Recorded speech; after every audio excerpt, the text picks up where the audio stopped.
जय हिंद बच्चों।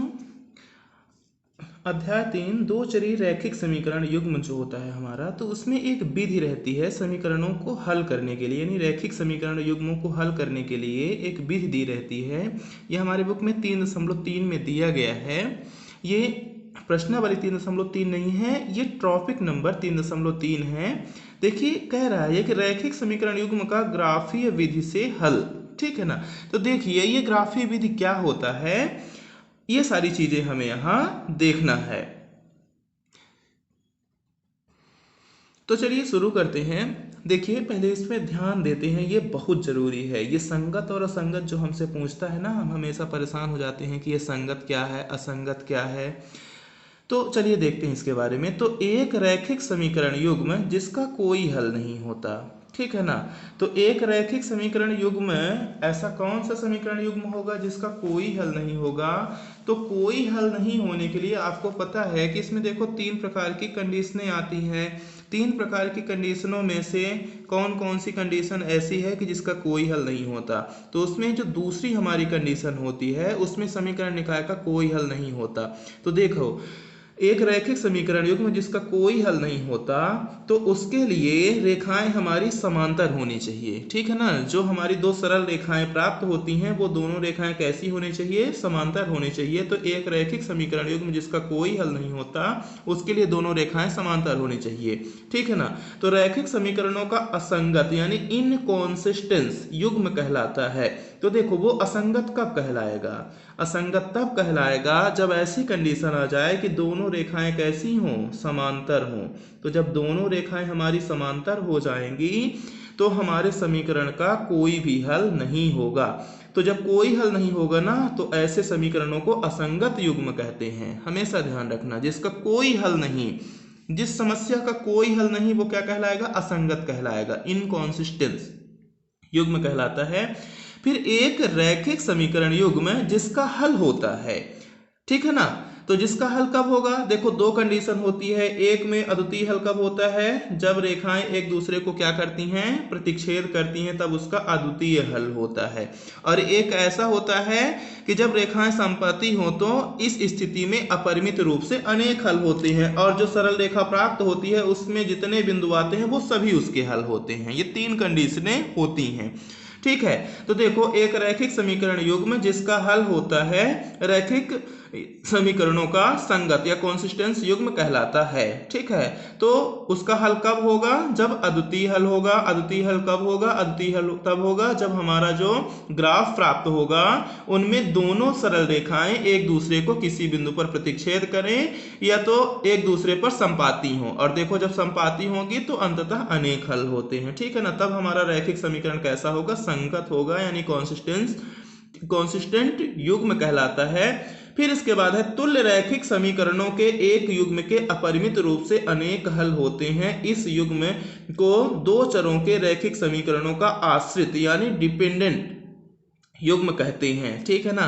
तो देखो, संगत भी कह सकते हैं उसको, किसको, जब संपाती होगा। ठीक है ना। तो तुल्य रैखिक समीकरणों के एक युग्म के अपरिमित रूप से अनेक हल होते हैं, और जब अपरिमित रूप से अनेक हल होंगे तो उसको हम क्या कहेंगे, आश्रित कहेंगे। तो ऐसे समीकरणों को हम डिपेंडेंट युग्म कहते हैं। यहां ध्यान रखना, 3 कंडीशन आई, एक बार फिर से पढ़ लेते हैं कि जब रैखिक समीकरण युग्म जिसका कोई हल नहीं होता, तो कोई हल कब नहीं होता, जब रेखाएं समानांतर होती हैं। तो जब रेखाएं समानांतर होती हैं तो समीकरणों का असंगत यानी इनकॉन्सिस्टेंट युग्म कहलाता है। फिर एक रैखिक समीकरण युग्म, देखो ये हो गई हमारी पहली स्थिति, ये यहां से लेकर के यहां तक हो गई हमारी पहली कंडीशन। तो जब रेखाएं समानांतर होंगी ना, तो वो असंगत में आएगा, इतना ध्यान रखना।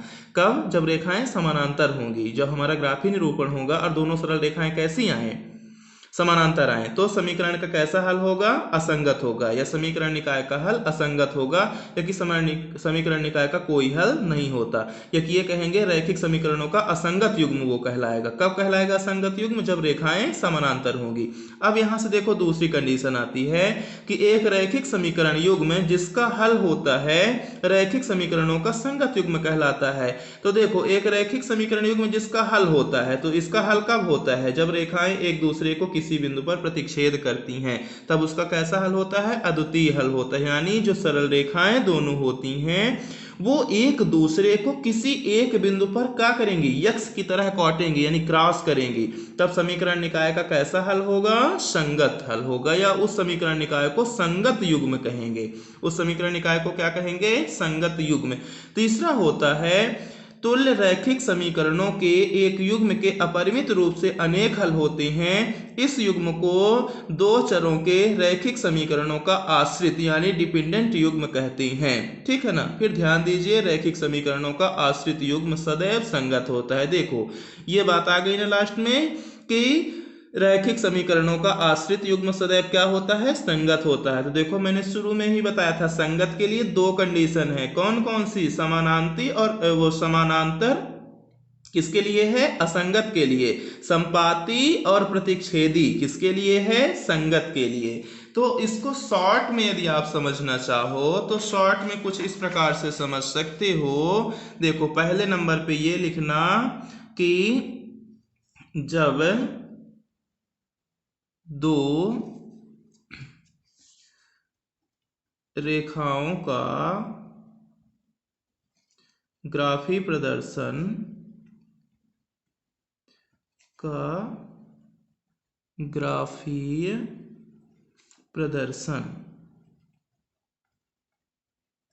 कैसा हो, प्रतिच्छेदी व संपाती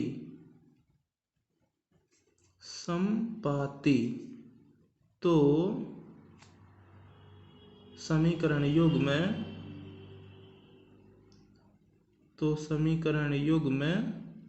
संगत होता है। तो समीकरण युग्म संगत होता है। और दूसरे नंबर पे ध्यान रखना, जब रेखाओं का ग्राफी प्रदर्शन जो हो वो कैसा हो, समानांतर हो। ठीक है, इतनी लाइन पहले से लिख लेना कि जब दो रेखाओं का ग्राफी प्रदर्शन कैसा हो, समानांतर हो। ठीक है ना।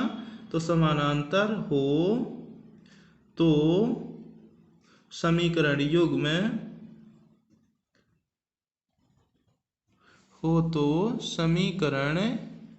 युग्म कैसा होता है, असंगत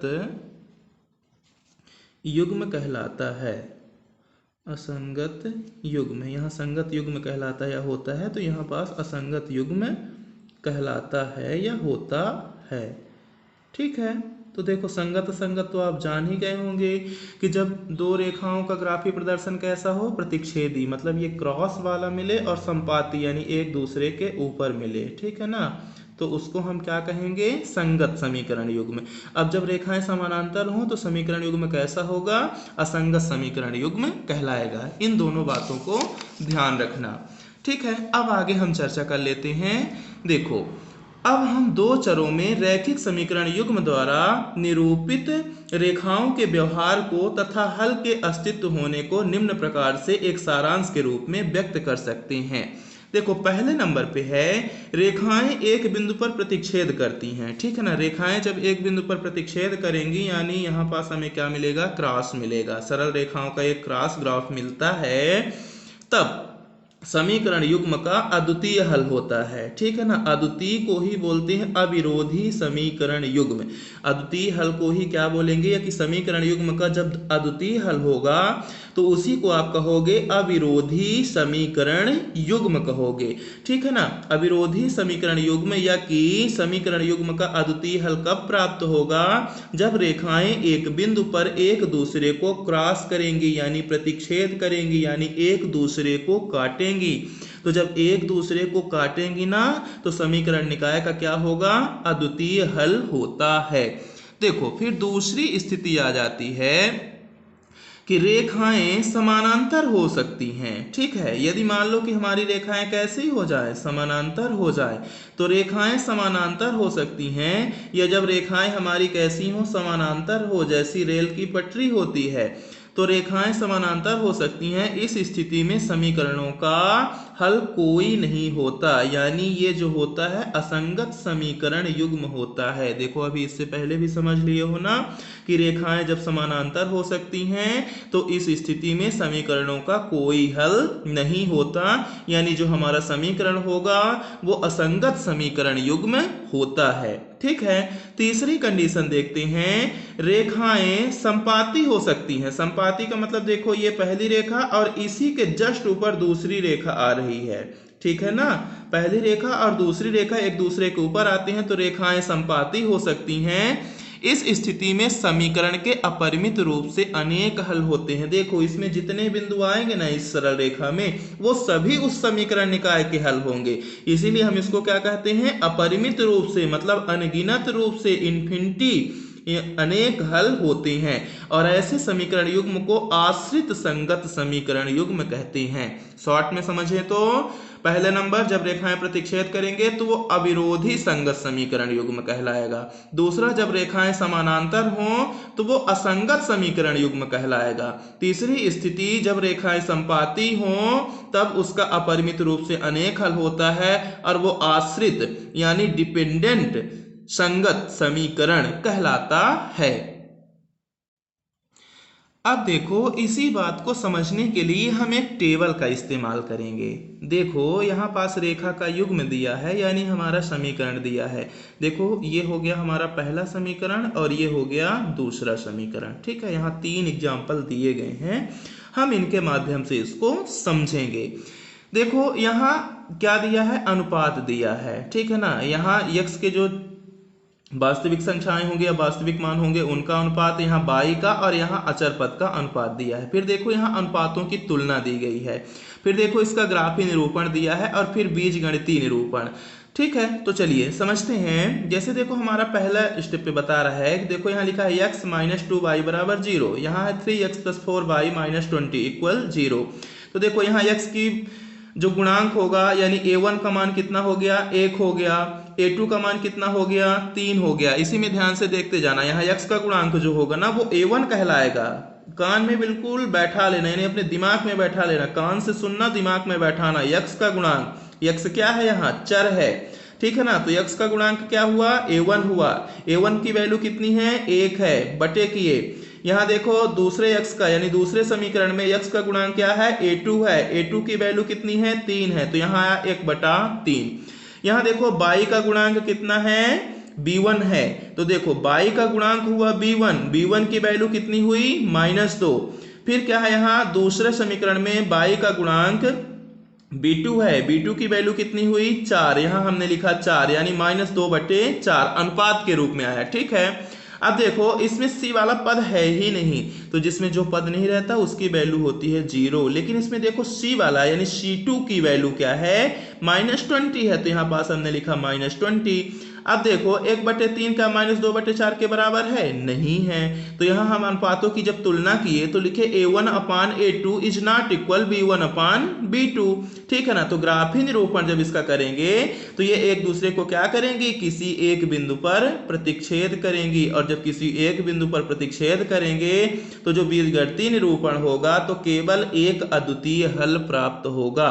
तो देखो एक अद्वितीय हल प्राप्त होने के लिए हमारा जो सूत्र बनेगा वो बनेगा a1/a2 = b1/b2, यानी जब a1/a2 = b1/b2 आता है तो समीकरण निकाय का अद्वितीय हल होता है और ग्राफी निरूपण में रेखाएं एक दूसरे को किसी एक बिंदु पर प्रतिच्छेद करती हैं। अब चलिए देखते हैं दूसरी स्थिति। देखो यहाँ a1 की वैल्यू हो गई 2 और a2 की वैल्यू हो गई 4, b1 की वैल्यू हो गई 3 और b2 की वैल्यू हो गई 6, c1 की वैल्यू हो गई -9 और c2 की वैल्यू हो गई -18। देखो इसको जब हम काटेंगे तो 2 1 कम 2, 2 दूना 4, 1/2 आया, 3 1 कम 3, 3 दूना 6। यहाँ देखो माइनस से माइनस कैंसिल और 9 1 कम 9, 9 दूना 18। देखो सभी के अनुपात में 1/2 आ रहा है।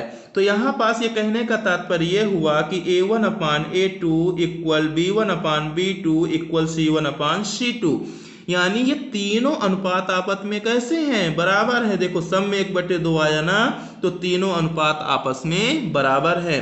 तो ग्राफीय निरूपण की बात की जाए तो रेखाएं कैसी हैं, संपाती रेखाएं होंगी, यानी एक के ऊपर दूसरी रेखा होगी उसको संपाती बोलेंगे। क्यों? क्योंकि सारे मान इक्वल हैं। तो बीजगणितीय निरूपण में क्या होगा, अपरिमित रूप से अनेक हल होते हैं। तो देखो अपरिमित रूप से जब अनेक हल होगा तो सूत्र बनेगा a1/a2 equal b1/b2 equal c1/c2। ग्राफीय निरूपण क्या होगा, संपाती रेखाएं प्राप्त होती हैं। ठीक है, अगली कंडीशन है, देखो यहाँ a1 की वैल्यू 1, a2 की वैल्यू 2, तो 1/2। देखो b1 की वैल्यू 2 और b2 की वैल्यू 4, तो 2/4। देखो c1 की वैल्यू -4 और c2 की वैल्यू हो गई -12। तो देखो 1/2। अब इसको देखो, ये 2 एकम 2 और 2 दूना 4, यहाँ भी 1/2 आया। अब देखो ये 4 एकम 4 और 4 तिहाई 12। लेकिन देखो यहाँ a1 और a1/a2 और b1/b2 दोनों की वैल्यू क्या है, सेम है, 1/2 1/2 है। लेकिन ये बताओ c1/c2 की वैल्यू क्या सेम है, नहीं है, यहाँ 1/3 प्राप्त हुआ। ठीक है, जरा सोचिए, इस पर विचार करिए। तो हमारा सूत्र यहाँ कुछ इस प्रकार बनेगा, a1/a2 equal b1/b2 is not equal c1/c2। तो ऐसी स्थिति में समीकरण निकाय का जो बीजगणितीय निरूपण होगा वो कोई हल नहीं होगा। क्यों? क्योंकि अभी इससे पहले भी हमने पढ़ा कि जब रेखाएं समानांतर हो जाएंगी, तो रेखाएं समानांतर हो जाएंगी तो समीकरण निकाय का कोई हल नहीं होगा। रेखाएं जब संपाती हो जाएंगी तो संपाती होने पर अपरिमित रूप से अनेक हल होंगे। रेखाएं जब प्रतिच्छेदी हो जाएंगी तो केवल एक अद्वितीय हल होगा। अब देखो केवल एक अद्वितीय हल होने के लिए सूत्र क्या बना, a1/a2 is not equal b1/b2। अपरिमित रूप से अनेक हल होने के लिए क्या सूत्र बना, a1/a2 equal b1/b2 equal c1/c2। ठीक है ना। इसका ग्राफीय निरूपण क्या होगा, रेखाएं जो होंगी वो संपाती होंगी। तीसरी कंडीशन क्या हुई, कोई हल नहीं होगा। कब कोई हल नहीं होगा, जब a1/a2 equal b1/b2 is not equal c1/c2। तो यदि परीक्षा में देखो इसमें से एक नंबर परीक्षा में आना तय रहता है, इसलिए इस टेबल को बिल्कुल रटी हुई होनी चाहिए, ध्यान रखना। जब आपसे पूछे कि समीकरण निकाय का कोई हल ना प्राप्त होने के लिए क्या प्रतिबंध है, तो आप बोलोगे a1/a2 equal b1/b2 is not equal c1/c2। तब रेखाएं कैसी होंगी दोनों ग्राफीय निरूपण में, तो रेखाएं समानांतर होंगी।